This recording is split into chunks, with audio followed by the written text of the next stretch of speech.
on 88.7 KWDM The Point. I'm Ian Nelson alongside Johnny Reynolds and Cole Sunderman for another episode of Before the Buzzer. It is April 6th, and we are getting to the end of college basketball for the 25-26 season.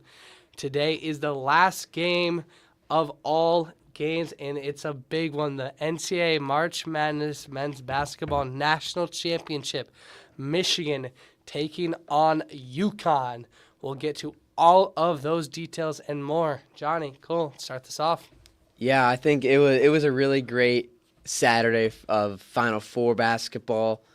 Obviously, we saw just a historic performance from Michigan on how just amazing they played basketball-wise. You could even hear what the Arizona coach had to say after the game. He had no words just because of how well it performed. But looking at the first game of those two was Illinois-UConn. Cole and I both had Illinois winning this game based off past performances and thinking maybe UConn got a little bit lucky against Duke. But we were both wrong. UConn kind of controlled this game. Although Illinois did go on a 10-0 run, Wagler couldn't do it himself. UConn was able to pull away in fashion towards the end of the game, winning 71-62. So what I'm hearing is Johnny and Cole got it wrong, but I got it right. Well, you got the Arizona-Michigan game wrong, as I did too. I got the Illinois-UConn game, but yeah, to your point, Johnny, this was just a great game. I think for what we kind of noticed really with this Illinois and UConn team throughout the tournament was that the first half is going to be electric, and the first 10 minutes or so of the second half are going to be really, really close, and that's kind of what it was. UConn really did keep a strong grasp on it, especially at the closing minutes of the first half. They really started to pull away in that one to cement themselves an 8-point lead. And then, it was just back and forth the entire second half. You mentioned the Illinois 10-point run. It kind of got a little questionable there, but then UConn could just went on a run of their own and stopped Illinois in their tracks and went on to win this one pretty handedly. Yeah, and I think, Johnny, you and I, we probably, at least for me, I think I kind of got caught up in my, regular season preconceived notions about UConn, because coming into the tournament, they really weren't playing that great. They were losing games, and they looked shaky. And I think that kind of state of mind about this UConn team, I think that really stuck around. But this UConn team, they've been really hot. They've been able to really handle teams. Even this Illinois game, other than the Duke game, they really were fairly dominant. I mean, you think back to that Michigan State game, they just came out of the gates just guns ablaze, and they got off to a 25-6 lead. Like they let Michigan State kind of come back in that game, but other than the Duke game, they've also been super hot, just like Michigan has. So I think we kind of forgot about how well they did, and they really kind of proved a lot of people wrong with taking down Illinois, who was the favorite. Yeah, and this game was really just about being the most consistent, obviously like most March Madness games, and that's exactly what UConn did. Obviously, Illinois, I mentioned earlier, had that 10-0 run, but it was like too little too late. They couldn't find enough, even with the size and the physicality, which I thought would have been the advantage over Illinois to beat UConn, didn't really pay off, because when it came down to the free throws, UConn was not missing, and that ended up pretty much putting the game away on ice, and the Huskies are now in the championship game. Yeah, and I think also, because you mentioned the size of Illinois, that was one of the key things that we all mentioned on Friday of what could give the Illini the edge was just that size and physicality, and they proved it. They had 44 rebounds in the entire game, 7 more than what UConn had with only 37. But then UConn, they were just kind of faster and, like you mentioned, more consistent.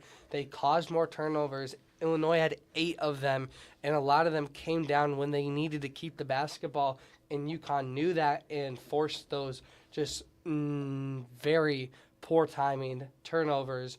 And then you also mentioned just the percentage-wise, we knew in UConn's game against Duke, they could not hit a three-pointer in that first half, 1 for 18.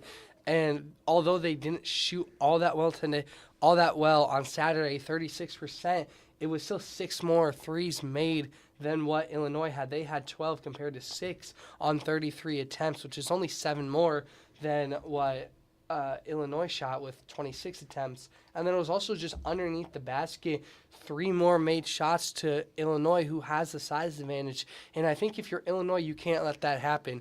You have the size advantage. You have multiple guys taller than the tallest guys on UConn, and yet you're still getting beat in the paint and underneath the basket. And that's just not how you want that game to go if you're Illinois.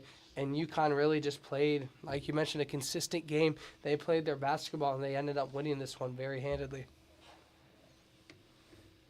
Moving on was, like we mentioned, the other game, not so much of a contest from start to finish. It was Michigan versus Arizona, and from out the gates, Michigan just controlled it, jumping to an early 9-point lead and then just extending it throughout. It was 10-1 before the first timeout break, and then Michigan just kept going. And I think the key factor was it was a different name. It was Mara for the Wolverines, with their star player being out for after the first 2 minutes. Yaxel Lendenberg got 2 fouls in the first minute and a half of the game, and pretty much sat out the rest of the first half and only scored 11. But it was Ade Mara, 26 points, and the rest of the team just kind of fed off of the big man's presence. Yeah, really out the gates, like you said, Ian.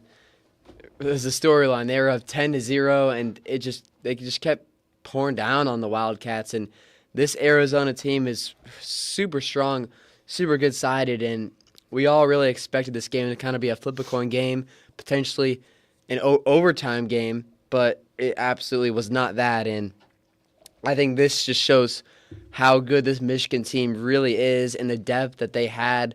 You can see the minutes between all the different types of players that they have, and they almost look like an NBA team, the way how they kind of come together. There's such fast-paced moving basketball, but it's very efficient, and that's what championship teams look like. Yeah, and it was really impressive to me how Michigan was able to hold off the Arizona run kind of partway through the first half. They let Arizona get back within 5 after really getting up big. They were up 26-10, but then it got back down to 28-23. Michigan only had the 5-point lead, but after that, Michigan was able to pull back away, and Arizona wasn't able to really regain any momentum and wasn't able to go on a single run. And that was really surprising to me, because this Arizona team has been able to go on some big runs and really lock you down on the defensive end and really get going on the offensive end. But, when Jaden Bradley, he got into foul trouble early in this game, and that really took Arizona out of what they wanted to do.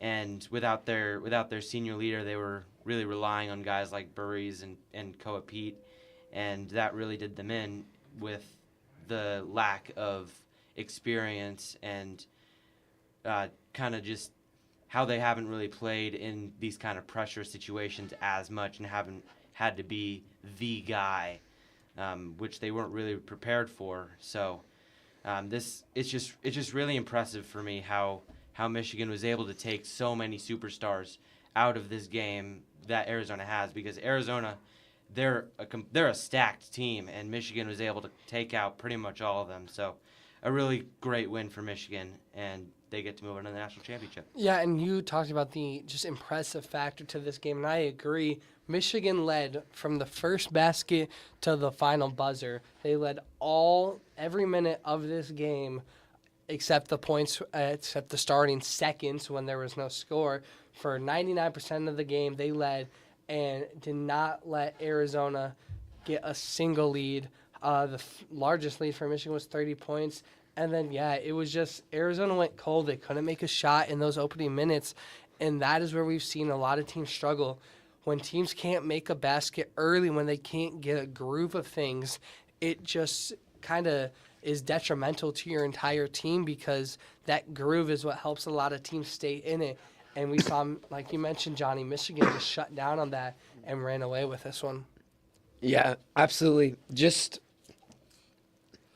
a historic performance, like I was mentioning earlier, and I'm really excited for tonight because it's a real test to see if Michigan, if that was all luck. Really, obviously not. I don't think so. At least if they can come into this game, composed and knowing they have to play a Dan Hurley team that's going to be ready to fight and ready to play.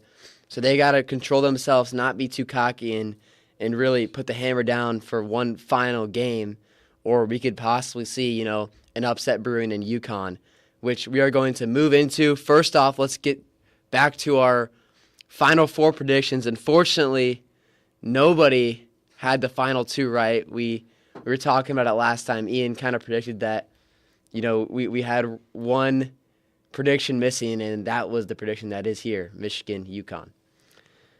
Yeah, and this year especially, I mean, all three of us, are just our brackets in general. We had a pretty rough year this year, and so we kind of should have seen this coming. There's just this one possibility that can happen, and that's what ends up happening because that's just how it went this year. But that really just speaks to how close or how kind of both of these matchups were fairly evenly matched. The scores didn't really show it, and how the games played out didn't really show it. But both of these games going into it, I mean, a lot of people thought that this Michigan-Arizona game was the pseudo-national championship, even though it was the in the national semifinal instead of the national final. So that's what's really interesting about this UConn and Michigan game, because Michigan is kind of being picked by everyone. They're favored by 6.5, and that's a lot more than kind of the toss-up that it was for the other Final Four games. So yeah, both of them about 1.5 for the Final Four games. Yeah, they were complete coin flips going into it in the public eye. So I really do think that UConn could stick around in this game, but we'll see if they're able to really pull it out. I mean, Dan Hurley has cemented himself as probably one of the most consistent coaches in March when it comes to a team. He's like going on that Tom Izzo streak of don't bet against the UConn Huskies in March. Just the way that the history has. He already has 2 national championships in the last 4 years, 18-1 in March Madness. He is undefeated in national championship games, undefeated in Final Four games. And this is just a team where it's like they kind of haven't overlooked since the opening round. Like, even when they had to play Furman in that first round, that was one of the more picked 15-2 upsets. And so it was just one of these things where they've kept responding to that and kept winning, and they're winning games by decent margins. And they held Illinois to the least amount of points that they've had all year and least amount of points that they've had since the last time that they played UConn, which Illinois lost to by a large margin. So I think it's just that factor of UConn cannot be feared in this one. Yeah, let's quickly move on to our bracket predictions, then we'll get into the broadcasting championship questions. So let's start out with me.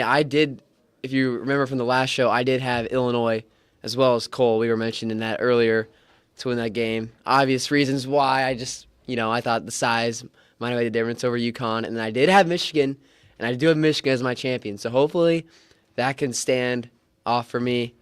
Cole, he took a bit of a tumble. Wasn't my year. Took a bit of a tumble. He did have Arizona winning and all, which seemed like a very, accurate prediction, as well as Illinois going on to the championship game. And then Ian. And one thing I will say about Illinois, I don't know if they would have won the game, but they shot especially the 3 ball. They shot it really, really badly. They were 6 for 26 throughout this game, and when you were just watching the game, it just felt like they were getting a lot of good looks. They just weren't able to hit them, and losing by 9. I mean, I know a lot of Illinois fans are really feeling it right now because I think a lot of them do believe that they should be in the national title game, even though it was a 9-point game. It wasn't like it was a buzzer beater like the last UConn game before that. But I do think Illinois left a lot out there to be desired. That is absolutely true. And finally, we had Ian's predictions. He was spot on with the UConn pick, but however, he did have Arizona moving on, and Arizona being the national champion, which is a very hot pick this year. Yeah, it was like one of the most picked behind Duke, which we all know failed to reach the Final Four. I liked both of the teams in that Final Four matchup. I really liked your take on Friday that you said that could have been the pseudo national championship game, which it turned out not to be. But I think it was just the fact that it was that kind of game, and Michigan, maybe if you play it 10 different times, you'll have 5 different winners. It'll be 5-5. Just how close I think these teams are. But I think in that matchup, Michigan was just ready more, and they understood their opponent more and knew what they needed to do to win it, and they executed it perfectly and ended up winning that game. But I think, before we go in, I like the UConn thing. Like I mentioned earlier, I think that they were one of the more overlooked teams in this tournament, and one that I even overlooked a little bit. But I kind of hopped on the bandwagon, and that's why I ended up going to the national championship, and I'm glad I did. But All right. Moving on, Johnny, you came up with some championship cues questions. Do you want to run that? Yeah, let's do it. We kind of had, something for the Super Bowl. I thought might as well get it for the national championship game for basketball. We've been, talking probably about 80% basketball. Yeah. If you've been tuning in all the way since January. So this fits it right. And our first question, very simple, is will Michigan win the game? I mean, this is pretty easy. Ian, let's start with you on this one. No. Well, All right. I think UConn's going to win it personally. All right. Very hot take there by Ian. Cole? as we've gotten closer to the game, I've gotten closer and closer to the fence. I don't know if I'm on the fence yet, but I'm pretty close. But right now, I think Michigan will win the game. I will agree with that take. I think I was very skeptical picking this one, looking at this one. Obviously, after the Michigan game, you're like, oh boy, yeah, Michigan seems like the national champion. But if you look at all the statistics, you look at all the data, man, it's really hard to go against Dan Hurley. But I think Michigan will be able to get it done in the long run. And then moving on to our second question is, will the game be decided by 7 points or less? This is the current line. I believe it was up to 7.5, almost to 8, but now it's right at 7. I think it will be decided by 7 or less. I think it's going to be a really close game personally, and I think, no matter who wins it's going to be a nail biter. I think it's going to be a really, really good national championship game. I don't know if we're going to reach the levels of Villanova, North Carolina, where buzzer beater after buzzer beater, but I think it's going to be one of those games that it's going to come down in the final couple of minutes, and it's just going to be maybe who has the last possession or who plays the better defense in the stretch. Well, for me, I actually think that Michigan will win this game by more than 7. And even though I was kind of torn on who would win this game, I just think that if Michigan does win this game, which obviously I do think they will, then I think they could end up pulling away a little bit in this game. And because that's just what they've been doing, I'm kind of riding the trend here a little. It is a little concerning for how it does feel like Michigan had literally everything going for them. They were just clicking on every single cylinder in that Arizona game. So maybe there's a little bit of a regression to the mean, and we have a closer game. But I actually do think that Michigan will cover the spread.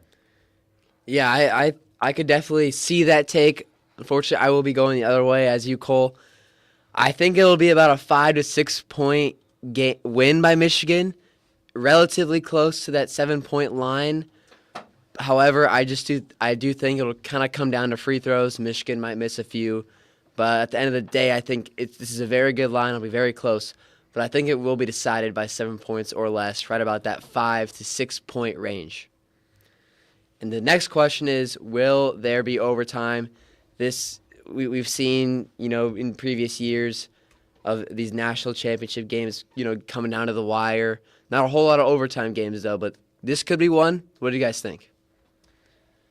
I think that with my kind of answer to the last question with will the game be decided by 7 or less, I think that's kind of clear how, obviously you see some overtime games kind of get out of hand in overtime where it gets more than 7, but normally if it's an overtime game it'll be within 3 or 4 points. So I don't think there will be.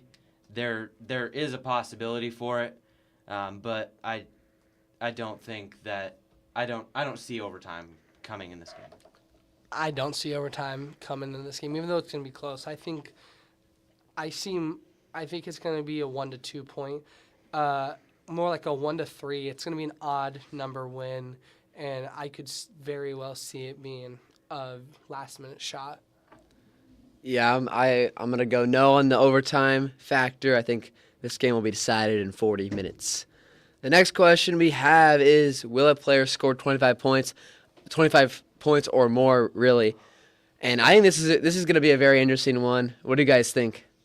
Well, I think no. I think that both of these teams, while they do have guys on each end, like Michigan has a guy like Lendeborg who really just does everything, and then on UConn's end they have a lot of guys that can just really go crazy, like Mullins or Ball or Demery, guys like that can just really go crazy on any given night.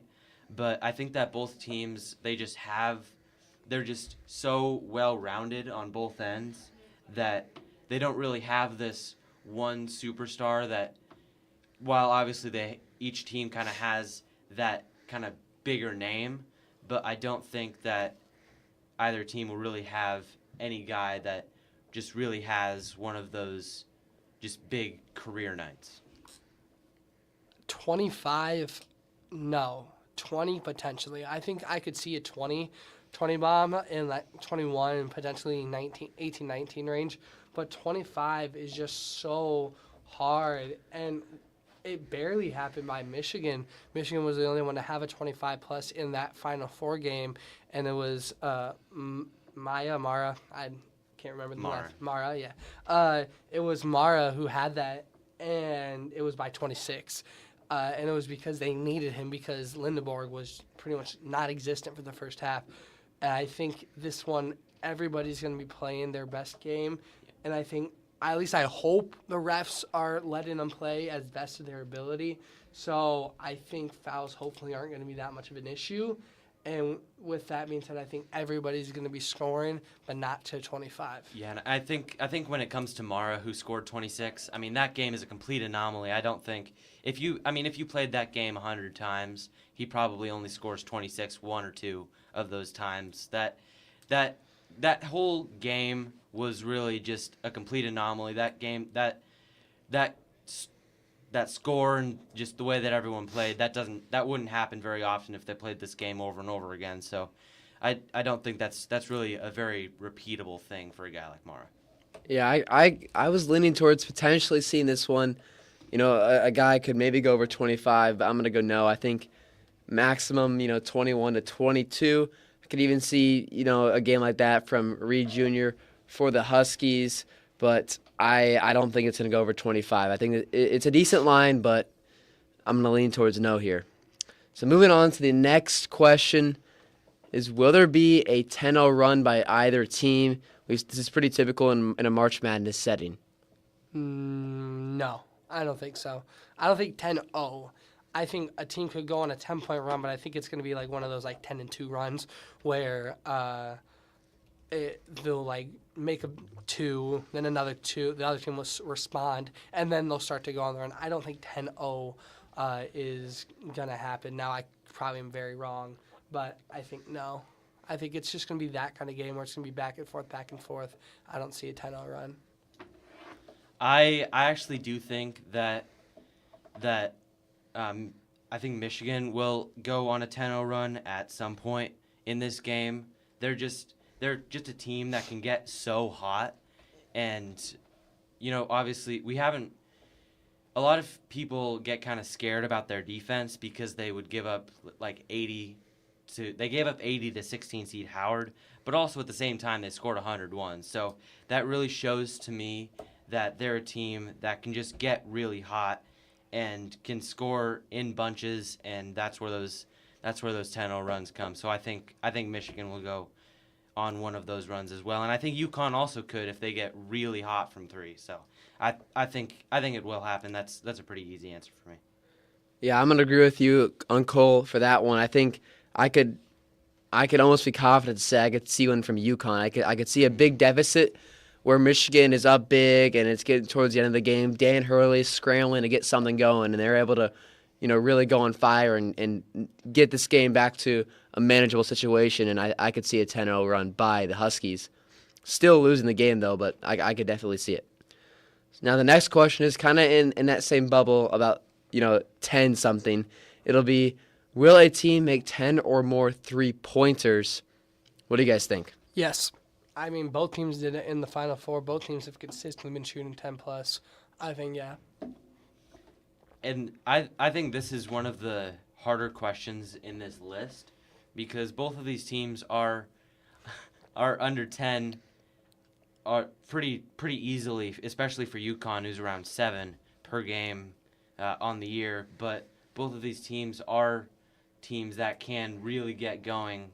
But so I think I will say, oh man, I feel like I'm kind of contradicting everything that I said earlier with how a team like UConn, they can get hot, or Michigan, their offense is just that good. But I don't think that Michigan really needs to hit a million threes because they have that front court presence that they do with guys like Lendeborg and Mara. So I think I'll actually answer no on this question.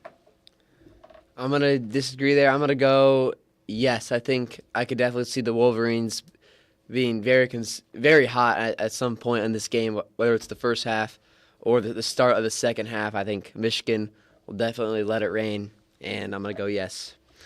Next question is, I've kind of changed this one a bit. I now have it at, will the game be within 3 at halftime, which is a very considerable amount. Pretty tough question you had asked me. What do you guys think? I mean, this one's really just like what point. This is really a question of what point in the game do we get it at? Do we get it in the middle of a Michigan run, or do we get it in the middle of a UConn run? If it's in the middle of a Michigan run, this game might be a 10-point game at halftime. If we get it in the middle of a UConn run, this might be a 4-point UConn lead at halftime, something like that. So, I think I'll say no because that's just such a small margin, and just playing the odds and how each team can get really hot at times. I think I'll just say no because that just feels like a little bit of a safer play for this question. I think I agree. Just based on logistics, I'll go no. I think it's going to be about 4 to 5 range. I'm going to go no here as well. I think although Dan Hurley is going to want to make it pretty close at halftime, I think it's going to be within that range, like you said, Ian, 4 to 5, maybe even more, depending on, obviously, as Cole was saying, what time that run will be. So we all go no there. The next question, will there be a buzzer beater attempt? I think, yeah. I think just the style of the game, there's going to be one, yeah.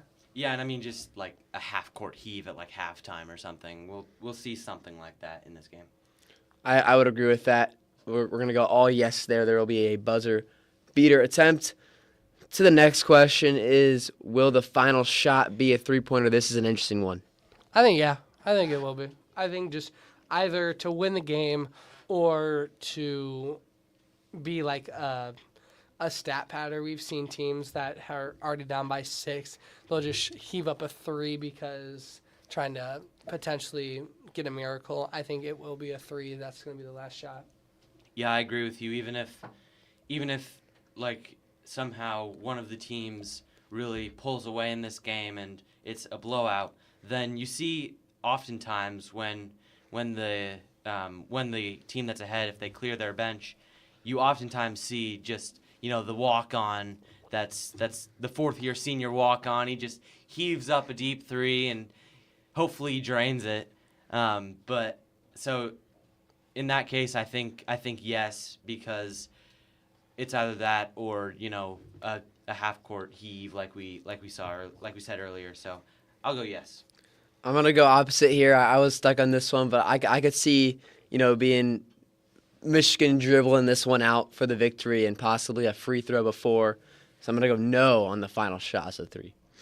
Next one we have is, will a player record a double-double? Now, this would be a very stagnant performance. I say no. I don't think so. I think I could see double-digit points, but double-digit rebounds, double-digit assists, double-digit anything else, I can't see it. Not in this style of game, so no. I mean, I'm gonna go yes. Like a guy like Terrace Reed, he's averaging 14 and 9, and he's been having an incredible tournament. I mean, against Furman, who's obviously a much different front court than Michigan, he had 31 points and 27 rebounds, an absolutely just ridiculous stat line. And he's had a great tournament, and even Michigan, a guy like Marr or even Lendeborg could rack up a bunch of rebounds, and I think the 10 points for Reed or Lendeborg is almost a lock. So I think yes. Yeah, I'm gonna go. This is tough. I'm gonna go no though. I think just with how many great players there are on both sides, I don't think it's gonna come down to this point. So I'm gonna go no on the double-double. Next one we have is, this is an interesting one. Will there be a controversial replay review in the final 2 minutes of the game? I will say no. I think there might be a review at some point that some fans are upset about, but I don't think there's going to be that kind of like the just the fans from around the country that are mad about a call, that like the Rams Saints pass interference call. Like that was a huge public outcry of people being mad that weren't even fans of the teams, because the fans of the teams that lose are always going to say, oh, the refs were terrible, they were biased, the commentators were biased. But no, that I don't think that'll happen, and I don't think there'll be that public outcry from fans of not the team that loses. I agree. I think there's going to be a review, but controversial, I don't think it's going to be like, oh my gosh, they just screwed the game. I think there will be, just the nature of these type of games, there's going to be a review, especially if it's close, but controversial, I don't think so. I'm going to go yes on this one, and I'm not going to take it like Cole was saying about the Saints-Rams one that you'll remember for the rest of your life. Yes.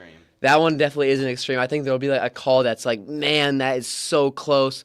Both teams on like both sides. Not like, necessarily fans freaking out, but just a call where it's like it's almost too close to be called, and one side is going to be mad and one side obviously is going to be happy. So I'm going to go yes for this one just because of the stakes of March Madness. Now our next one is, will a coach receive a tech? No. Dan Hurley's the X factor in this one here, but I will say no. He will be, he'll yell at the refs, he'll let them hear it. He'll be cranky at times, but I'll say no. I'm gonna go no as well. I think he should be under control in this type of game. No on the tech foul. The next one is, I think this one is almost an immediately yes. Will a fan be shown crying on broadcast? That's just the nature of March Madness. I swear those camera controllers are told if you see a crying fan, panning on them immediately. It's just the way that it's been in the past couple of years. So I'll say yeah. Yeah, it would be absolute malpractice if they don't show a fan crying at the end of the game. That's just how it is. The whole March Sadness thing, like that's just the whole nature of this tournament. Yeah, no doubt in my mind there's not going to be at least one. There could be definitely multiple. The next one is, will there be a dunk in the first 5 minutes of this game? Yes. Wait, 5 game minutes or like 5, like if the game starts at 7:30, 7:30? 5 game minutes. Okay. Yeah. Yeah, I think so. Yeah, I'm saying yes as well. Even if it's like a putback dunk or something from Mara, he just lives above the rim, and I think there's a lot of guys that do live above the rim in this game. So I'll say yes. Yeah, I'm gonna agree with this. I think there's definitely gonna be a bit of a slam jam in the first couple minutes of this game. And the next one we have is, will an announcer say this is madness? No, I don't think so. I don't remember who said it first, but I think you mentioned it's Ian Eagle. I think it's Eagle, Raftery, and I don't remember the third one. Yeah, I'm more wondering if there's gonna be onions than this is madness. So I'm gonna say no. Yeah, I agree with you. I feel like the This Is Madness, that's kind of more of a first round thing where there's, a huge upset or a buzzer beater and then everyone's going crazy. This is madness, but I don't think that this game really sets up for it unless there's just this crazy sequence with a buzzer beater at the end of the game. Yeah, I'm gonna agree with that. I feel like there has to be something insane to happen for an announcer to say it in this type of game, just because both teams obviously more evenly matched than a first round game where there actually is madness, where you see the actual, high point win over Wisconsin type of madness game. So I'm gonna go no here. And then we have, will a player bank in a 3-pointer? I mean, I think no. I think it's like, I feel like you see those bank-ins from like the top of the key from a big guy that only shoots like one a game. And so I'll say no, because I think they'll be a little more careful with their shot selection in this game. I think I'll say no. It's just super difficult to bank a three, I feel like, more than it is like a 2-pointer. Mm-hmm. Just because these guys are all so good. A back brick into, but just straight bank in, I don't think so. I'm gonna say yes on this one. I could definitely see a bank, even from the corner three. I could just see something crazy happening. That would be where amazing. someone's gonna get a lucky shot. I don't care what side it is, but it's the national championship game. I'm always expecting the craziest type of things, and I'm gonna go yes on this one. The next one we have is a little bit different. We have, will a mascot be shown on screen 3+ times?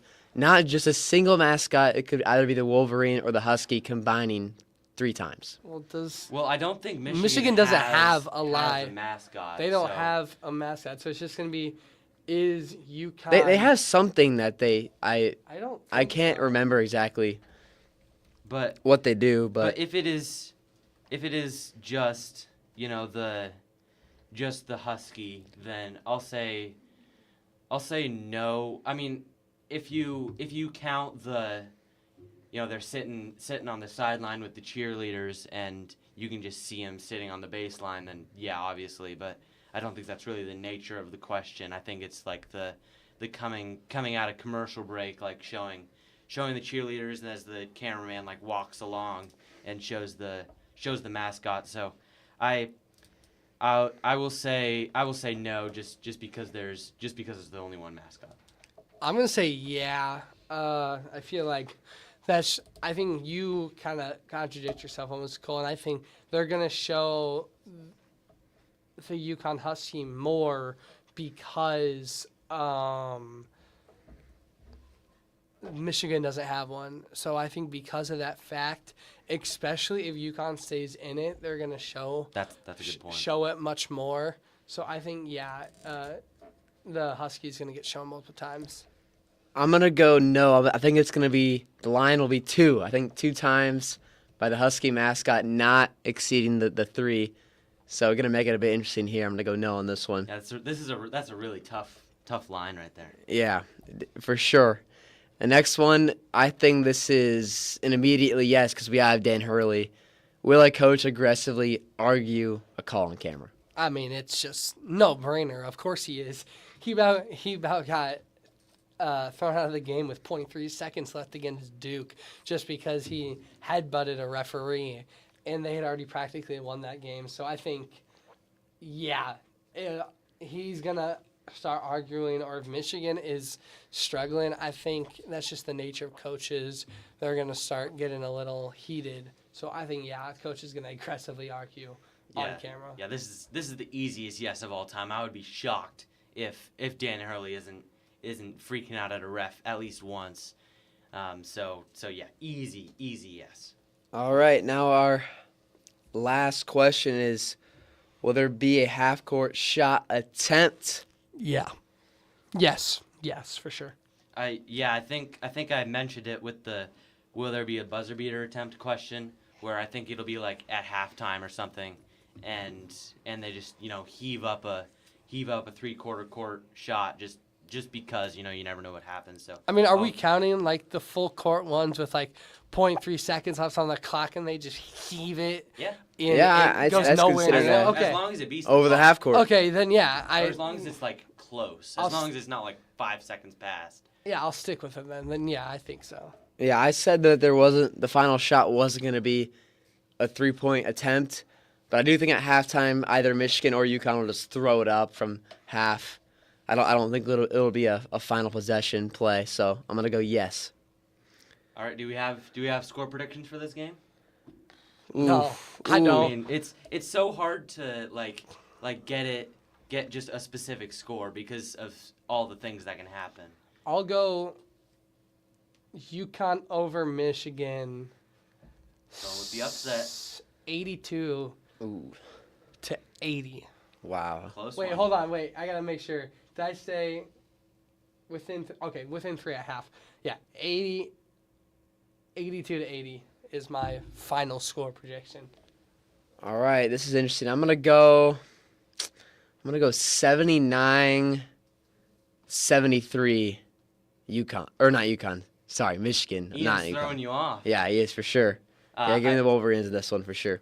Real quick, I'll go Michigan 91 to 80. I think the offense of Michigan I think they'll pull away in this game, and I think what a lot of people forget about is the fouling at the end of games where teams can really pull away when maybe it was a 6-point game for a lot of the game, but then teams just continually foul, and then Michigan is able to win this game by a decent margin, more than the actual game was. So that game is tonight inside Lucas Oil Stadium. What a weird tip-off time. 7:50 p.m. We've kind of talked about it, just the weird tip-offs. Oh man, Pick they can't make up 7:30 their or 8 mind. o'clock. Yeah, Instead, you got to go 7 o'clock. I mean, Yeah, even 7. Yeah. Like that But way. that feels That a way, little I can. early for like the prime time and stuff. All the I don't TV know. people. It's weird. I don't know. I've seen some crazy I games. mean, we do- 5 o'clock is when the start time. Like we do the Super Bowl at 5:30. Yeah, 5:30. I 5:30. I mean, it starts at like 5:45, 6 o'clock. It takes forever to start. Okay, but 6 o'clock still is much better than 7:50, practically 8 o'clock. And I mean, UConn's on the East Coast. That game's starting at 9 o'clock practically for them. Yeah. That's gonna suck for those fans. I mean, for the Super Bowl, like the long commercials and the longer halftime and everything. Yeah, that game doesn't end until almost 10 o'clock. Yeah, but- it takes so long for that game to finish. But yeah, that game starts at 7:50. The Huskies trying to upset the Wolverines, who have been nothing but dominant in this year's March Madness. Speaking of madness in March, the bracket is now officially expanding. There's been reports on expanded brackets in college football and college basketball for a couple years now, and basketball is the first one to do it. It's the first expansion since the expansion a couple years ago from 64 to 68, and this time it's to 76. In what the current format is going to be, 24 teams are going to be playing in what was originally called the first 4. It's now going to be called the first 12. 24 teams playing in the 12 games over the first 2 days of the tournament. And that leaves 52 teams that make it in the at-large and the original bracket. So in this concept, 8 teams will be extracted from the original 64 and will be having to play in the first 12 games.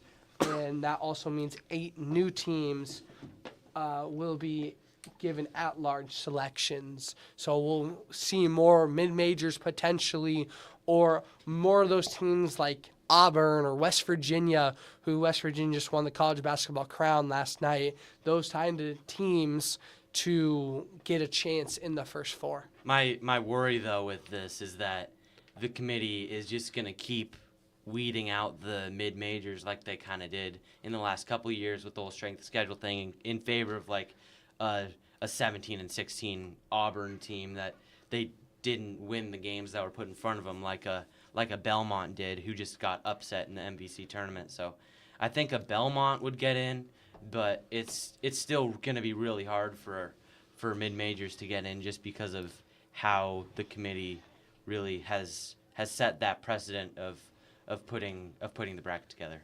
You know, I don't mind it at all with this expansion, but I do agree with you, Cole, on the mid-majors. I'm a big fan of mid-major basketball. I really enjoyed the whole Miami of Ohio, storyline, and they definitely got a lot of more hate than they should have. They actually won their first 4 games.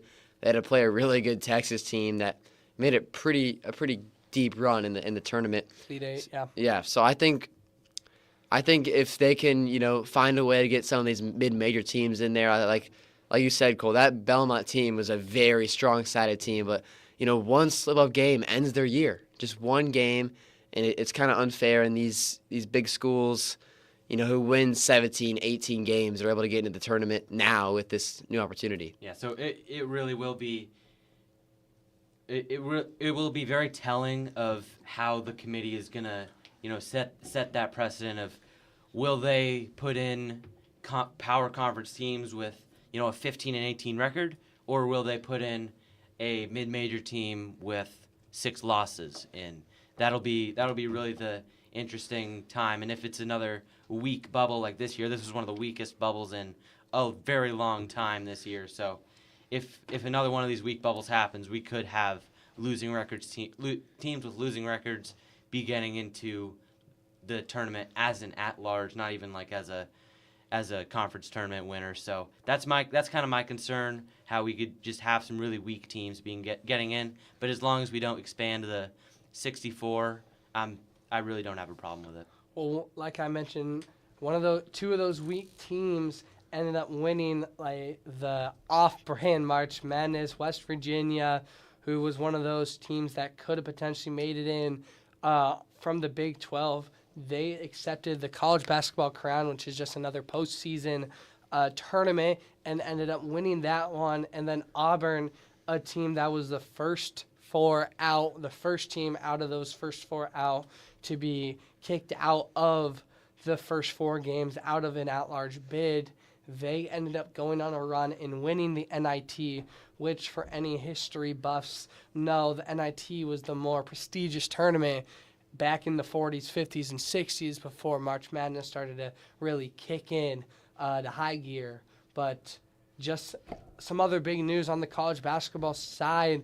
Any Denver Nuggets fan, you'll be saying goodbye to Michael Malone as UNC North Carolina intends to hire him to become their new head coach for the Tar Heels. Also in college basketball news, the Bruins out of UCLA win the Women's College Basketball National Championship game, just absolutely throttling South Carolina, who throttled UConn, the presumed national champion winner. After going undefeated in the regular season, everybody had their bets on Gino Auriemma. Wow, I can't say his last name fast. Gino and the Huskies to win it, but instead South Carolina knocks them off, and then UCLA just goes on a tear in that championship final game and wins it big.